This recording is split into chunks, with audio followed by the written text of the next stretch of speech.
Cheers, buddy. Thanks for doing this, man. Yeah, for sure. Pod. Yeah, it's all about this podcast life, man. For sure. It's the future. Yeah. Welcome to the future. Nice to meet you in the future. Yeah.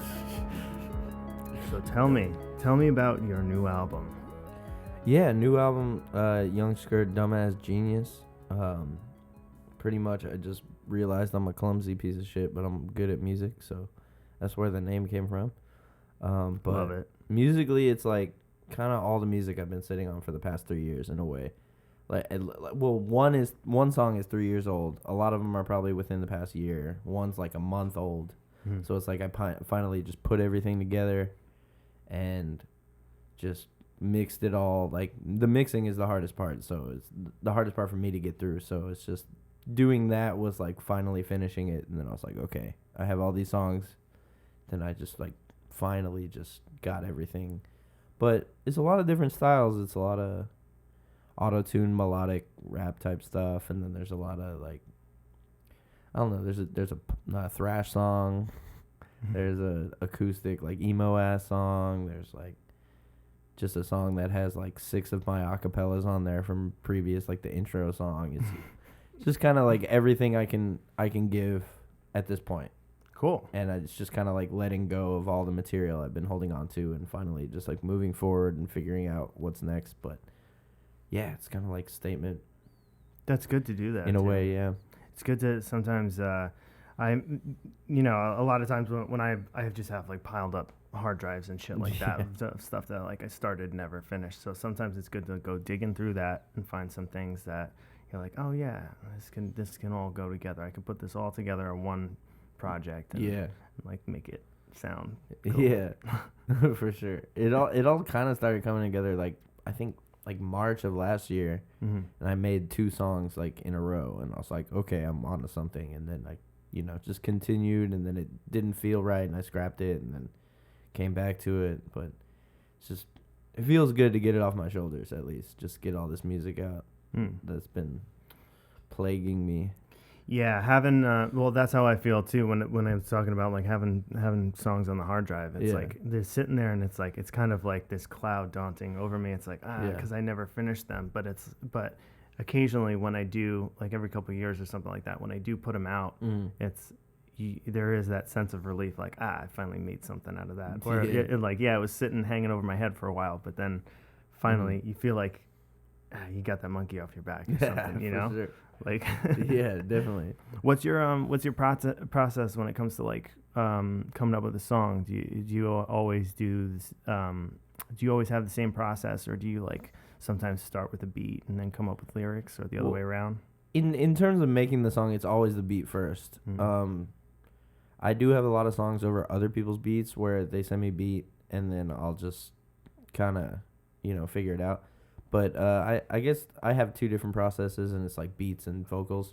Mm-hmm. And with a beat, my process lately has just been to like, it only shows up on the album like a few times, like this process, because it's still kind of new. Mm-hmm. But it's like I'll stack probably like, somewhere between 3 and 6 synths on an 8-bar loop. And then once I have them all stacked and it sounds nice, then I'll render that out as one waveform.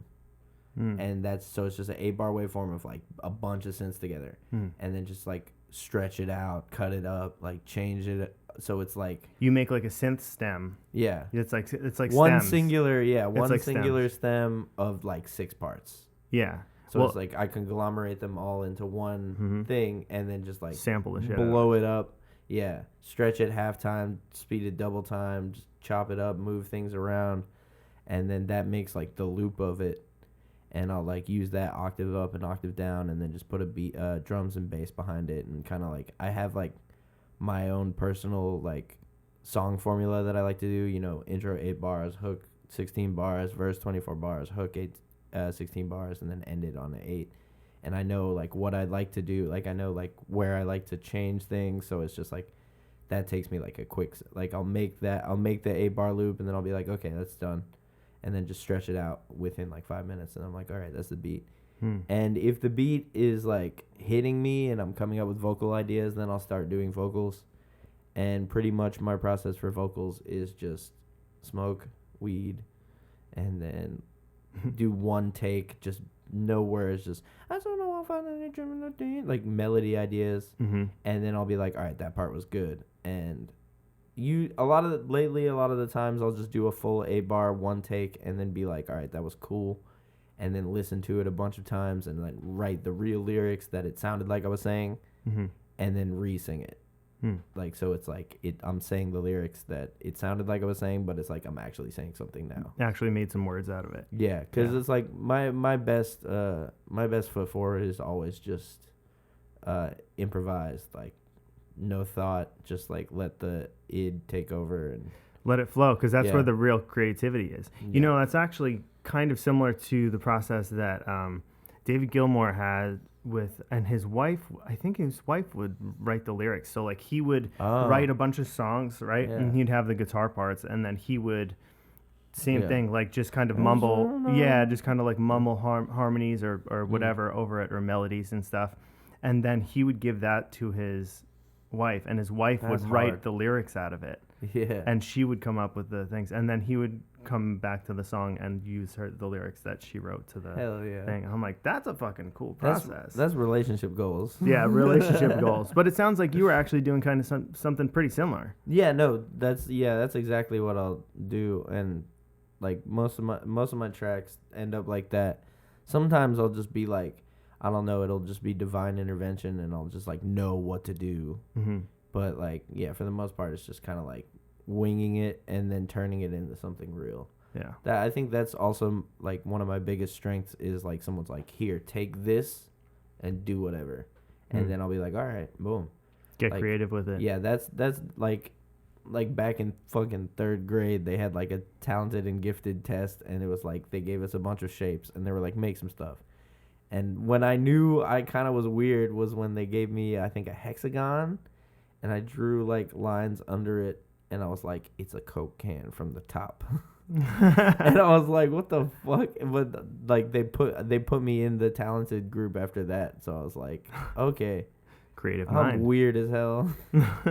But creative mind. It pays off these days. Dude, all the best creative people are weird as hell. Yeah. They are. They just are. I think it takes that all my favorites, yeah. I think it takes weird. That really abstract thinking and not being afraid to be weird. I think that's what it takes to be like really truly creative. Just be okay with yourself. Look at the best. Look at Bowie and you know, Freddie Mercury or whatever. You know, like anybody's just like the most creative people seem to be people that are just like, I don't give a fuck what you think. Yeah. Like, yeah. Like, and you have to be comfortable with being weird. And like, yeah, a lot of people are going to look at this as weird, but some people are going to really recognize it as artistry, you know, for what it is. Yeah. And it's all about just like conveying that as best as possible to connect with people, you know, like at the end of the day, everything we're doing is quote unquote entertainment. Yeah. So like you can keep doing, like anybody can keep doing like music that they want to be doing forever, and you just gotta find the best way to make it connect with people, to make it work in a fiscal perspective, and also just like a continuation. Like you can't really continue if you're not seeing any success off of it. But like just figuring out how to be the weirdest person you can be and the best person you can be, but then find a way to translate it to the general audience is like the biggest challenge, because it's just like most people are just not with the weird shit. Yeah, it's like, how do I market that in the right way? Yeah. Without how do I market it in the right way without like just being a cheeseball about it? Yeah. Right? I mean, because there's that too. There's people that are like sacrificing creativity to be a cheeseball. It's like you don't want to sacrifice your creativity. Yeah. As long as you're not doing that and you're still just like, all right, cool, but I can find a way to pitch this to people, or I can find a way to package this and that'll be like digestible to people that might be into this type of stuff. Yeah, and yeah, that's another thing that she said is like, if it affects the artistry, then that's when you got to take a step back and be like if you're making a song in order for it to be big, like that's not gonna be anything. Well, it might, you know, you might have the formula down, you might make a hit, who knows, but like it's not gonna be a pure thing if you're going in there aiming for the end goal. You need to go in there free and just do what you do, and then afterwards is when you're like, okay, now I'll think of all the other stuff. Right. You have to really enjoy the process of what you're doing, or else that's where your artistry is going to take a hit. Yeah, because a lot of people out here just be like, especially here in LA, like just people riding for the clout so hard. Yeah. And just doing whatever it takes, and it's just so like, it's like, y'all are not in it for the music or the creativity or anything like that. You're just here to look cool and and get famous, like, and those, that's a whole different conversation. But. Yeah, I know too many people that are just kind of thirsty for the fame and thirsty for one example is like I used to be in this hip hop band in New York, and I love you guys, but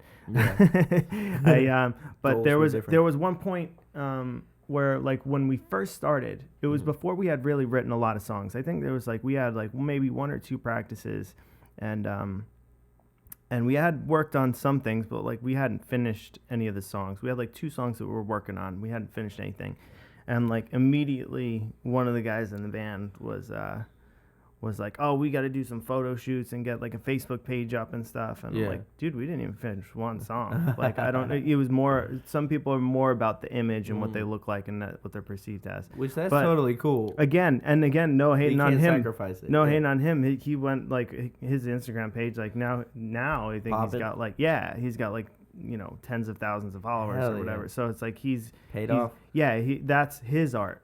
Is he's like a visual. He's into the image of how it's accepted by the on a visual level, But from my perspective, I'm looking at as 100% audio perspective. I'm what do you mean you want to make something? It didn't make sense to me. I didn't understand that part of it because that's not how I think. But I do appreciate it more now. Yeah. At the time, I'm like, what do you mean? I'm like, you're ridiculous. You want to do a photo shoot? We didn't even write a song yet. We don't have any product. But sometimes you gotta get it out of the way. Sometimes you gotta, makes you excited. But yeah. Yeah. Well, I think it was my lack of understanding. That I didn't realize that that's a whole art in itself. And speak of that, one of the things that one of your other arts is finding things and figuring out how to make something that's pop culture that kind of goes viral. Dude, that's an art form, and you seem to really enjoy that process and making things do that, or they just seem to happen for you because you're doing something that you thoroughly enjoy. Yeah, and I mean, I guess with that stuff, I don't necessarily enjoy it. For example, when I was making that sorority one at work, a council was in. Shouts out council. We should post the clip of that too. I'll post the clip of the sorority one too. Yeah. Hell yeah. And I was just at work, and someone had sent it to me in the morning. And when I see something that I am gonna end up remixing. Oh, Council Band. Council Band is the one that sent it to you. Yeah. No, sorry, they didn't. No, it's cool. It's cool. I could tell you. My bad. No, that was me. They this thing. No, they didn't suggest it to me, but they were in. I just remember this day so distinctly because it's I woke up and someone tagged me in it, and I was like, I in the back of my head, I'm like, I know I have to do this. The video that I end up remixing always chooses me. It always comes across my timeline, and I leave it on for too long, and it starts looping, and then I hear a beat, and I'm like, Jesus, here we go. But for that one, I saw it earlier in the morning, and then it came back up. And I was at work, and I was just really bored. And I was like, all right, I guess I'll give it a shot. And council was in, and I think they were smoking in the back.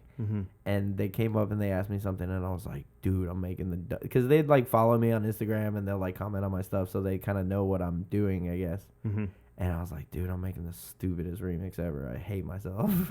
And he was just like, wait, play it. And I, played the first part of it. He was just like, oh, my God. And they were in, and I posted it. And I went back and, smoked with them. And then, we were just watching the numbers go up. It went up to 500 in 10 minutes, and we were just like, what the hell? And then it just fucking just took off. I think it's at 1.2 million plays right now. Oh shit! On Twitter. I didn't know it was that much. I think when you first mentioned it to me, it was at over 20,000 or something like that. It was 24 or maybe more than that. I don't even know. I lost count. But it went up so fast, and it was just like now it's so pretty much I've only had 2 brushes with like quote virality, where it's like that one, and then the Dog Cage song one, where it's like it went on #1 on Reddit videos for a day, and that's crazy. It's a big audience, bro. It's I think it has like almost 600,000 views on my YouTube right now. Well, and that's just on the YouTube one. Yeah. Right? Well, yeah. Or is that where that's the main link? Yeah, and that's like one day, like after the day and a half that it's like up there, it's like all right, peace. Yeah. But that in itself, crazy. something like that happening is like marketing in itself. And it's funny because when you started doing it, you're like, oh, I hate this or whatever. And or the sorority one or whatever. You're like, oh, I hate this or whatever. But you knew it's like ridiculous. And you're doing something that you enjoy. And you're like, this is too stupid, but it's too funny. And it's like, it's too enjoyable of it. It's a good idea. It's like. And I think it's like what is it? A 14/4 bar, like the phrase is 14 beats. Oh, so like it's that. a weird number, like, yeah.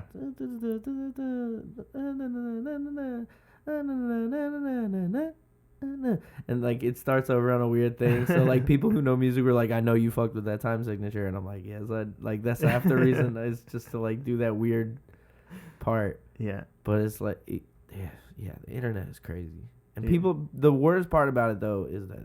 This past month, people have been asking me to do all these fucking disgusting Trump stupid related videos because sorority white girls, I guess, is the same as 3 white girls rapping about how they fuck with Trump.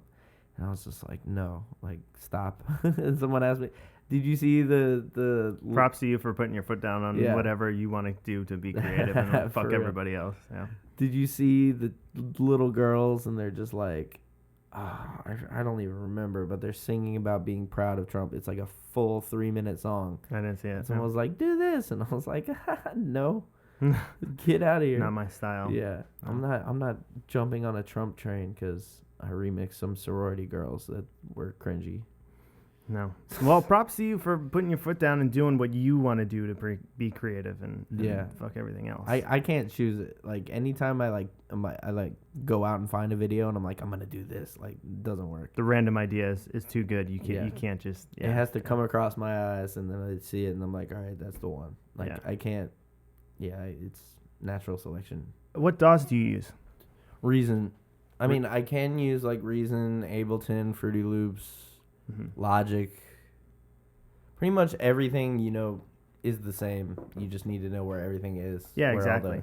Where all the hotkeys are, where all the because the biggest I'm as a Reason man right now. The biggest challenge to figuring it out, because at first I was like, this is stupid. Like you can't do anything. Is going on the top taskbar and clicking create instrument, and then you have the selection of instruments. And a lot of people don't get past that.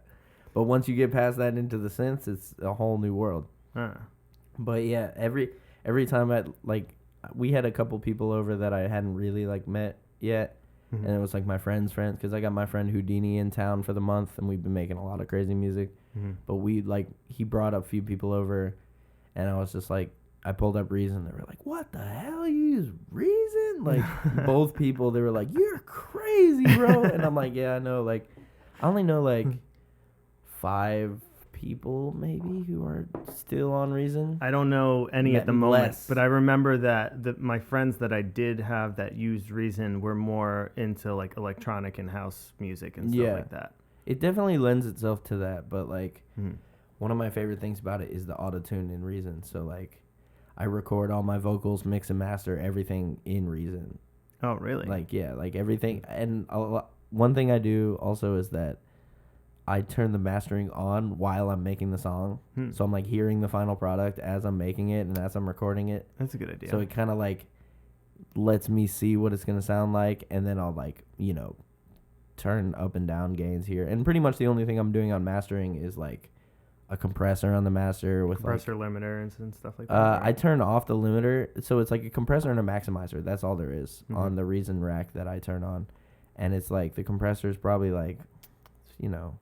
I think I add maybe 4 gain, 4 dB in gain total. and then like I think negative 8.5 is where the threshold's at. Middle attack, low release, and then the maximizer just boost like maybe 3 or 4 more dB, and then there's a limiter on there, but there's also a soft clip on there, and I turn off the limiter but turn on the soft clip, so it's like peaking out, but it doesn't technically clip. So it's like you're still getting like all the crazy hard drums and bass, but like it doesn't, like, it's not technically clipping, but it probably like sounds like it is. Right, I noticed that in some of your beats, that and it's like, and it's in the production. I can tell the production of it because it's not clipping, because I can hear it that it's not clipping, but it's like, but it has really that, loud, but it has that. Yeah, it's really loud, and but it has that almost distortion, like distorted beat sound to it. Yeah, like something that's been like sampled real loud or something like that. I also double compress most of my drums, like a compressor on the drum set and then a compressor on the individual drum, like the kick and the snare and the hi-hat. So it's like punchy as through hell. that double compression is making it's just like brick out. Yeah, and like I learned that from like shit like Mr. Carmack, like who's a producer. He like, I used to look at his waveforms in like Tractor, and it would be like a thick, like as tall as you can get red brick on the waveform. And that I was like, damn, how do you do that? And then like just took a second and figured it out. Like, you know, and but that's like, and like doing that in Reason is weird too, because it's like the drum set I use is like a 16 pad like drum sampler on the visual of it, and then it has like a master effects and a bus effects. I put like a overdrive in the bus effects too, and kind of like give it like 30% on like the snare and the hi-hat, so it like they're technically distorting, but like and then putting in another compressor like on the actual drum channel like of the snare and like inside the pads. So it's like all the drums are being run through the pads, and there's only 2 effects per drum, and then a bus and a master effects. That's all you can really put on there, unless you like put it on externally. But it's like with those drums, it's just like I figured out how to make that smack super hard, but it doesn't like it doesn't like make anything. And I also like sidechain the bass really hard too to the kick, so you know. Sidechain the bass to the kick, so that when the kick comes in, it punches through the bass, or yeah. And just like a really hard, quick, like attack and release all the way down compression, like just like pull in and out, like so that the kick, it's not fighting for the same frequencies. Yeah. So that when the kick punches, the bass just kind of dips out, just enough for that to punch through. Yeah, and you know. Production. That's like one of the, like, especially and I learned that from, you know, a while ago through like house music and stuff, because like that four sidechain, boom, they sidechain crazy, right? And like, but that side of the production is like, oh wait, there's something to that. You can even be like really creative with that and have something gated or sidechained to the fact that where like the bass part only comes through with the kick. Or something like that, so you can sidechain it. Yeah, you can opposite, so that when you hit the kick, it's like that's when the bass comes through. Like especially if it was recorded a little sloppy, the bass is recorded a little sloppy timing wise. It'll kind of like instead of like editing and sliding things, moving here or there. If you just have like a steady bass note, you can hold out. Just have it trigger when that. Yeah, that's cool. Yeah. So there's different ways of being creative with that when it comes to like the you side do it with the stuff. hi-hat like or something like that too. Yeah. You can do weird stuff, but also like because you're doing something like that, it's exactly on point with all the hits. Yeah, like the hi-hat hits. Like you can really get creative with that type of thing, like machine gun wise or sounds. And stuff like that, you know. Yeah. That's smart. Production talk. Yeah, gotta love the production talk. Yeah. I know it's funny because it's such a like nerdy thing. It's and I love it. Like I'm obsessed with it. I'm obsessed with sound and production in all forms, like mixing all of it. For me the deep rabbit hole is mostly when it comes to like sound manipulation, like effects and processing and things. What's your favorite effect right now? Just in a general sense, not in a. I think it's always been delay. Yeah. Because you can always do something super crazy with delay, like Yeah. because you could always just fuck with the timing. I love when you automate like the timing. It's like, Yeah, it does all that dude, stuff. I have an analog delay pedal, Ooh. and it just like does it so smooth. Yeah. Like the digital one does it choppy. So like if you speed it up or slow it down, it'd be like Yeah. you know, and it does it in like intervals, like 10 millisecond intervals or whatever. At least on the one on Reason, there's one on Reason called the Echo that they kind of just came out with. I think in Reason 8. But it's like you can turn that on and off. You can turn on the beat sync on and off, so you can do it by milliseconds. Right. And you could like just be like do some. I gotta fuck with that now that I think about it. Yeah. I know. The more you think about it, that's the thing too. And it's so easy to get carried away with it, like in the best way, like in a really creative way. Because every time I use the delay pedal, I'm always do something completely different. What I do actually lately is I have this like old school Yamaha. Oh yeah. Like little thing. I got it from Goodwill for $15. Nice. Yeah, and then and I just had to match up a power supply because it didn't have one, and made I sure just it bought an worked. auto tune pedal for $40. They'd cost $100 for $40 on eBay just because it doesn't have a power supply. What is it? One of the TC? TC Helicon Helicon? Voice Live 1. Okay. So it's just the single pedal, and it's Is got it the red one or the blue one? blue one. Okay. So it's got it's got 3 knobs. It's got tuning speed, which crank that shit.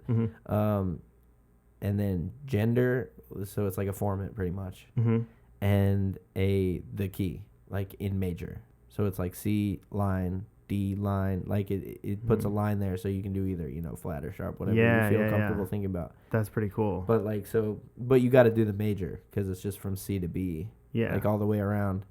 But it's super effective, and I use my friends, and we have a show on Thursday with like Tisa Korean and Father and Zach Fox and Cash and all this. It's gonna be a crazy show at 1720. 1720. Yeah. All right, cool. But I was trying to get a second pedal so that me and my friend who's gonna be performing could both be auto-tuned, but it's not coming till Saturday because there were some payment issues. But we're gonna have at least one from my friend Cash. Like, what about there's I might have some places. I might have some. I might know someone that has one that. Yeah. I I ended up. Yeah. I'm meaning to think about that more. Well, show's on Thursday, bro. Because I did another show where I just did 3 songs at my friend's thing. Mood Killer dropped the EP. I did a production on a song, and they were like, "Hey, come do a few songs before I do the EP." And I was like, "Yeah, sure." And I did it, no auto tune. It was all right, like it worked, but I thought this way, and my friend was like, "Yo, if you had the auto tune, like that's more your swag. Like you gotta." And I was like, "Yeah, you're right, shit." Are there things where you and your friend are both saying things at the same time? Oh yeah.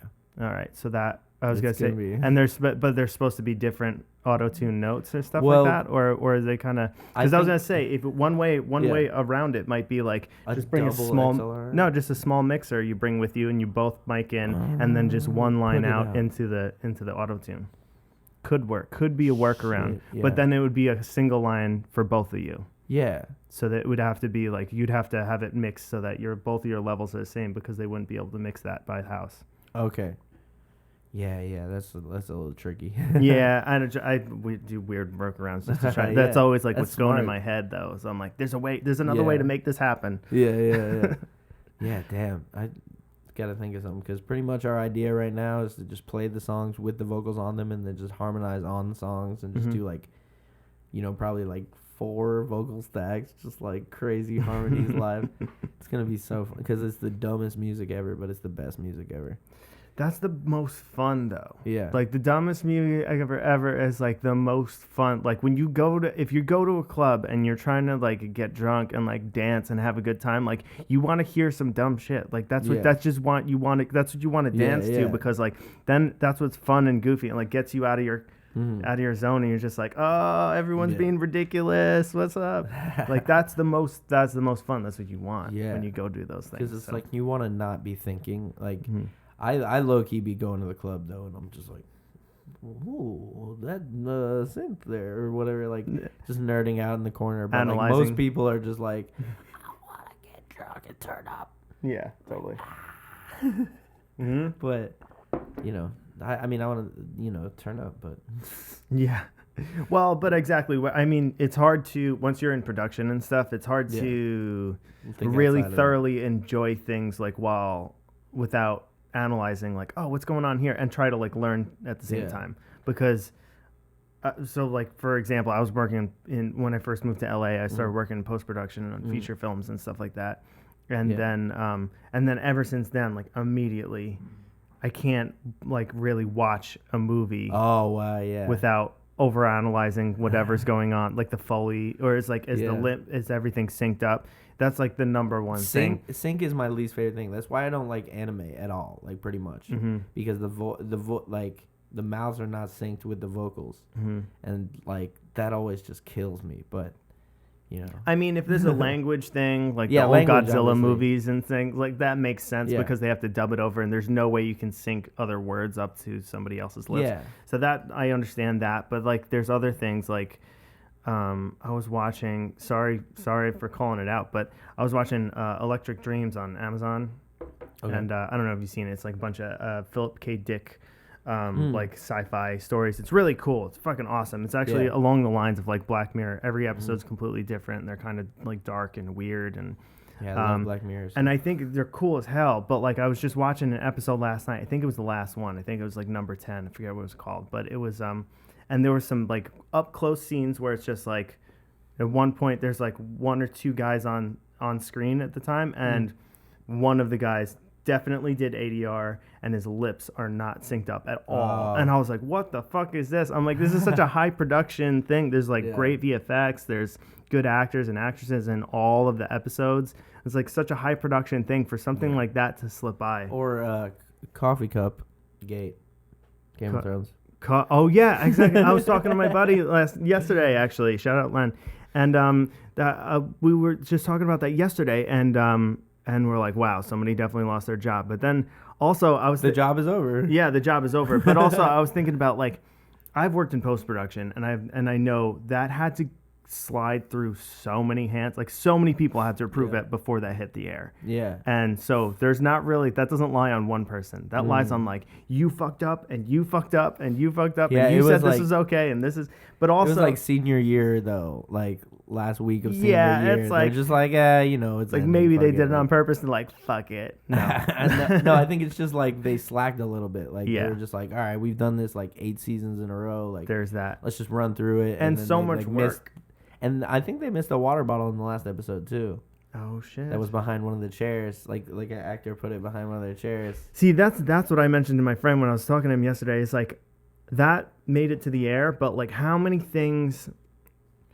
scenes do you think that things like that happened and they caught it and cut it out? Like probably like like 30, at least 30-40% of the scenes, there are probably things that had to be edited out and moved and zoomed in and zoomed out. Can you imagine though that day for I guess that couple days for whoever's doing the video tech is like it becomes a meme, and then they like wake up and they look at their phone and it's just like They probably they probably shit their pants.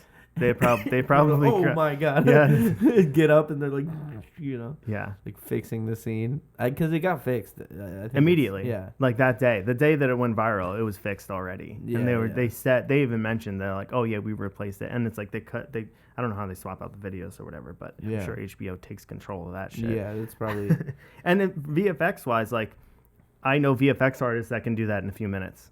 Like it wouldn't take more than maybe a half an hour to make it and render it or whatever. Yeah, You know, yeah. like, and so like it's not about the amount of work, how much it costs to do it. It's like that just y'all slipped. slipped. They Yeah. just slipped through the cracks. It just slipped For through real. the cracks. Crazy. Yeah. But yeah, shouts out to Game of Thrones. Game of Thrones. I watched. Did you see the? Do you watch it? Yeah. Or did you see the 2-hour documentary thing that they aired like a couple weeks later? I watched like 10 minutes of it. No. I have unbelievable respect for anybody on that show now after watching like 10 minutes of just seeing Behind the scenes. like they pretty much low key rented out like a fucking like I feel like Scotland. Like they were just like showing the giant like they just pretty much had like land on land of just like ready to shoot, and they were building everything. They had to build like King's Landing stuff like is crazy. Yeah. And like they also did like a table read of the episodes for the first time, and they showed video of that. And like, spoiler alert, turn away if you don't want to know. When Jon hit Daenerys at the end, like turns over to Daenerys, and she's just like making a crazy face, like sinking in her chair, and Kit is like crying. Kit Harington. At the end, it's like everybody, you get to see like a lot of their real reactions. Like they're just like live. What? Like the first script, and then after they're done, they shredded every script, and like that they just had the table read for. They're like, all right, we just wanted to like run it through, but like give us all the scripts. We're going, like they had it named and everything. Probably holy like crap. You know, just big, like probably the biggest I've ever seen. You know? Well, they said it was the highest production ever. Like ever. Sense. It like blew everything else out of the water. Like as far as, because each episode was like a movie. Yeah. Like the amount of high production that went into it, like there'd be huge, crazy ass fight scenes that all the like battles. thousands of people in it. And then also like all the VFX, all the think about all the clothing and my friend's a wardrobe artist or whatever I forget what it's called. Yeah, man, post-production's crazy. Sorry for going off on the Game of Thrones tangent. We got to, but I convinced my roommate to watch it like I think last season, and they were just as into it as I was, and like got mad at me at like a friendship level because I was like, I gotta watch it right now. Like while I was at work, I was like, it's 6 p.m. It's on right now. I watched it. I low-key ran up a gig probably one day. Oh, geez, at work? Yeah, because HBO doesn't let you stream in low quality. Yeah. So I was like, I got to I won't use internet next time. Take a hit for the team. Take a hit. That's some like insider. Yeah, at the studio. That's things we know. We had limits. We had limits on our data at the studio. 1 gig per day. 1 gig of data per day. Yeah. There was a limit, our internet limit. And then if we went over, it charged us fucking stupid amount of money. Yeah. We're not even going to talk about it, but it's stupid. That's when I went to Hotspot. Baby. Hotspot. Yeah. Hotspot Wi-Fi. Yeah. Production, baby. Production. So the production.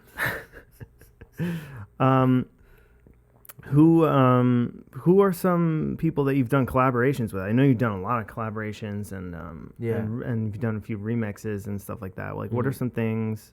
What are some remixes that you've done or collaborations that people you've worked with? Yeah, a lot. But the most recent thing that's official is I just put out I didn't put it out. The label put it out. It's Slater Mine, the fucking pop sensation, pop hit. I did a remix of that, and it's looking cool. It's super sick, and but like on like a personal level, collaborating with people. I think the other day I had my friend Shalik over, and he was rapping with us and helping me make the beat and stuff. And then the other day we had this dude You Trippin' over that my friend, like pretty much mostly though, my like really good friend from like high school days. We made a ton of music together. Houdini, Houdinne. We made 11 songs in the past. What day is it? 22nd. Past 12 days. No, excuse me. 2.5 weeks. We made 11. We've made and released 11 songs. That's awesome. And we also have like probably like 12 other beats. Like the first few days we were here, we just kind of sat down and made like 5 beats the first day, 4 beats the next day, 3 beats the next day, and then started making some vocal songs. And then like pretty much he's been staying on my couch for the month, and like we've just been trying to make as much music as we can because we got like a big history and like a lot of. We just like understand each other to a level that like no one else can, so we can just be as dumb as we want and funny as we want, and but also we're like we've both been doing it for a while, so it comes out like while being productive. Yeah, I said the other day online, I was just like, my swag is incredibly dumb as shit, but technically proficient. And it's like it's just like being stupid as hell, but just like it's like, oh, they know what they're doing though, so like leave them be. Like, but he's been inviting people over. I've been inviting people over. I've been trying to get us both working with like cool people that I've met over the past year or two out here. Or I've been out here for 3 years, but like specifically over the past like year or two, I've like come into contact and like been able to work with or like become friends with people that I really fuck with on a musical level. And like, but I guess like in terms of collaborations over the past year, you know, like I put out a collaborations album in like December with like, I gotta think, there's so many people: Laura Les, Guppy, Pretty, Ravenna Golden, Slug Christ, Dylan Brady did a beat with me real quick, and I turned it into a song. Lot of people. There's so many people on that album. Every song is a collaboration in a different way. Mm-hmm. It's either they sent me a beat and I did vocals, or I made a beat with someone and did vocals, or I made a beat and someone else did vocals and I just put it on my album with them as a feature. Like there's 3 songs on there I just like made with someone in my room, Mm-hmm. Pretty, Ravenna, or Slug Christ, and then I just like put it out on my tape and just said featuring them. So it's like just a ton of different, like doing whatever I can or however I'm like most useful, I guess. And for the most part, it's like someone coming over to my house. I make a beat in front of them in 20 minutes. They're like singing to themselves while I'm making it. And then they'll be like, I got something. And they come up, record it. You know, try to finish the song, try to do as many songs. Mm-hmm. But also, like, Mood Killer just released the EP that I did a song on. I've got a lot of songs with Cash, K5SH. Me and Fat Tony did a couple songs, and he's talking with like Volcom about releasing that. Mm-hmm. And like he's been plugged up with them for a second, and like just a lot of different people. I've been like pretty much now that my album's out, I'm just trying to get everyone, like work with everyone I can and make all the coolest music that I can. I worked with like Ceci G and Fem the other day, and they're really cool. Fem's been putting out music for a while. I heard about them first when they did songs with my friend Robo Kid, and like now they're on like Machine Gun Kelly's album this year. Oh shit! And like she's been doing a lot of cool stuff. And Ceci G is super sick too. Like, yeah, just trying to step outside of the box as much as possible and like do weird stuff. I found that collaborations help me do that. Yeah, and just collaborating with anyone. So when you're doing those, you know, with all those different people, it's like every time you work with somebody new, you're gonna do something that's like, you know, a little different, something that you might not have exactly done if you were just doing it by yourself or with the same person all the time. Yeah. Like every time you sit with somebody else, they bring some other kind of energy or something with them that like, or flow or whatever. And then you kind of want to work towards something that would do do well with them. So it's like you kind of adjusting your style and stuff to adapt to whatever situations maybe. And just like learning new things through that, like you'll by doing that or working with someone. First off, you're never like gonna make anything the same way again. Like you and another person, especially someone who's a tried and true like artist, they've been doing it for a while. They know their artistry. They know their voice or their style. Like you go in and however both of you are feeling that day, that's what's gonna come out, and it's different every time. And you gotta just. The more you try, the more of a chance you have at connecting to that perfect energy that just ends up with like an undeniable song that like brings you a lot of joy and can connect with a lot of people. Yeah. And also like just trying new stuff. Like when I was working with Fat Tony on the songs that we're looking at putting out, I was like, dude, what are you listening? Like I always ask people, I'm like, what are you listening to these days? Like what's your favorite song right now? Just to kind of get an idea of where their head's at. And he played me a reggae song and a country song. And I was like, I'm getting the guitar. Like, first thing I did, I played guitar on it, like just acoustic guitar, just a like type beat instead of like whatever I usually just do trap drums. But like that time I was like, let's try something weird. And but like it ended up turning out really cool. I have a weird feeling about the song because the guitar was out of tune. But like I tried to replay it and I couldn't do it. So it's just like, it's not that I couldn't play the part, it's just that the swag was not there. Like I played it in a specific way where I hit the high strings on certain parts and like couldn't replicate it. So it's like you got to keep that like really based quote wrong take. Yeah. Oh man, that's happened to me so many times where it's like I do something, I'll make a beat or make a song, and then I'll listen back to it and I'll be like, I could do that better. There's fucked up things in there. Yeah. Like I didn't do it right or whatever. And then I replace it. I mean, I never delete the files, but like, but I'll replace it. I'll re-record it and I'll do it right. And it doesn't sound as good. I'm Yeah. like, the wrong actually sound better Yeah. because it's like more unique in a way.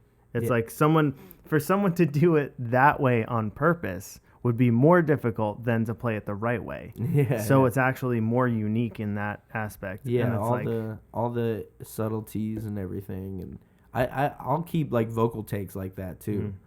Like I have a song out with Luna Freya where it's called Roadrunner, and like the whole second take or like the first half of the second verse is still the scratch take with like not real words. And I tried to sing it like a dozen times after that, and I was like, it doesn't sound as good. So I just left in the one where it's like, like it, but you know, I wrote out the lyrics that I wrote for it like online or whatever. But yeah, you just can't like there's something about improvisation and the id that just lets itself out, and like you can't you can't put your brain toward it with like effort. You gotta like just let go. Yeah, it's like meditation. You have to be in like a Zen state or something like that. Yeah, for It's real. it's like Bob Ross painting, right? Happy little accidents. Exactly. Happy little accidents is the name of the game. That's it. That is like creativity in a nutshell. For real. It's like just, I think, where was it? So somewhere I read that your cerebral cortex, like in your brain, like there's all your motor functions and everything, like that. There's like the left brain, right brain, creative and action and whatever. And I'm sure I'm fucking this up like hardcore, like bad, because I don't really know what the fuck I'm talking about. Yeah, paraphrasing hardcore. But then, I think your cerebellum is in the back of your brain. And I'm definitely fucking this up too. But there's a small part in the back of your brain, and they don't know how. They know what it does. It does like they don't know how it operates, but it's basically instinct. So it's like things that come down to instinct. And the more you do things with your cerebral cortex, the more they become instinct. Like muscle memory. Like if you're playing guitar, like if you play for 10 years or whatever, you're not really thinking about like, oh, I have to move this finger. It's like you're kind of basing it off instinct. So after you do things for a certain amount of time, it actually becomes somewhere like operating in the back of your mind where like you're not really thinking about what you're doing. It's just, and if you can just use that part of your brain, like that's prime, that's where you want to be in creative state. It's like if you're just using, that's low key why I smoke weed too, just to like I'm like and then just like record. No, for me, I get too paranoid. Well, it's because I probably don't smoke as much anymore. I used to smoke a lot of weed, and I don't smoke as much anymore. I smoke so hard sativas too. Yeah, like I've gotten to the point where I smoke like every day. I'm smoking sativa, like which is the stuff that makes you paranoid if you're not like used to it. But if you like build a tolerance for it, you gain all that mental speed, like because it's all about like with sativas, like my brain just kind of moves on fucking Mach 2. It's like I don't know the Machs. I just wanted to say Mach, but it was. It sounds fast though. Yeah, sounds fast. It's just going like so fast, but a lot of the time your brain will hit the paranoid parts and just be like, well, wait, what if someone see me? Like when it's moving so fast. Yeah. But because I think I've hit this pen 4 times where it's like at work one time Tim would like let me hit the pen and I'd just be blasted all day. But like once you build up a tolerance to it and like get that speed, then you like that's like why I'm up until like 6 a.m. 7 a.m. also, because like I'm just like either on the internet like fucking off like with just my brain on autopilot, or just like trying to do all the stuff like with it's just pretty much my upper, everybody's got their process, upper, man. Dude, it's part of your process. If that's what it is, that's part of your process. For me, caffeine is a part of my fucking process. Like I cannot be on caffeine too. I cannot operate without coffee. I drink way too much coffee. Like I drink an entire pot of coffee every day. Like, and it's like and it's just part of my daily habit. Now it's like yeah, I mean, I should probably wean myself off of it a little bit, but it's like it's hard to do that when I'm just kind of. I be drinking sweet tea and stuff too, so I'm just like caffeinated, sativa high, just like like just completely zoning, I guess. Found your mix. You found your mix of whatever it is that helps you get into that creative. It only took 28 years. Nice. Well, dude, what do you say? You want to wrap this up? Yeah, I think we covered a lot of stuff. And is there Yeah. anything you want to do? Anything you want to shout out? Any people, or you want to shout out your Instagram? Tell people how to find you and stuff. Yeah, sure. So I make music as the name Young Skrrt, YUNGSKRRT. It's not spelled correctly. Yep. And I just put out an album, Dumbass Genius, and also a remix for Slater. Got a lot of music coming out. We got a show on Thursday at 1720 in LA. Thursday the 25th. I don't know when this is going to end up being out because of editing and all that stuff. Next couple days. But yeah, this Thursday, 1720 LA, we got Tisa Korean, my favorite artist of all time, low key, and he's stupid dumb geek. And then Father, Zach Fox, the funniest motherfucker ever. Father is a legend. Houdini, my fucking compadre. Cash. We got so much music. Like pretty much, I'm gonna be on stage for 45 minutes with a mic. That's great. Like, I'm doing my set, we're doing me and Houdini set, and then we're doing Cash's live band set, which we've been rehearsing. Which, by the way, I went to Soundbite to rehearse. Uh-oh. They're pretty sick. The enemy.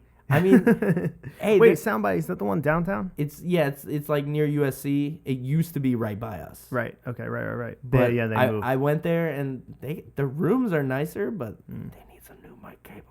But you can say it. You can say that. They need some new mic cables. Yeah, call them out on their shit because there's some other rehearsal studio. It's pretty good though. It was $18 an hour, and it was like twice the length. What are we doing? We're making a commercial for them? No, I'm just kidding. No, we can't. We totally can. If that doesn't matter. But okay. But you said the room was pretty big. You said it's like twice the size. It's just fun. It's just funny, like thinking about where we came from, where it's like 30 for A. Yeah. And it was like 18 for like the same width but double the length.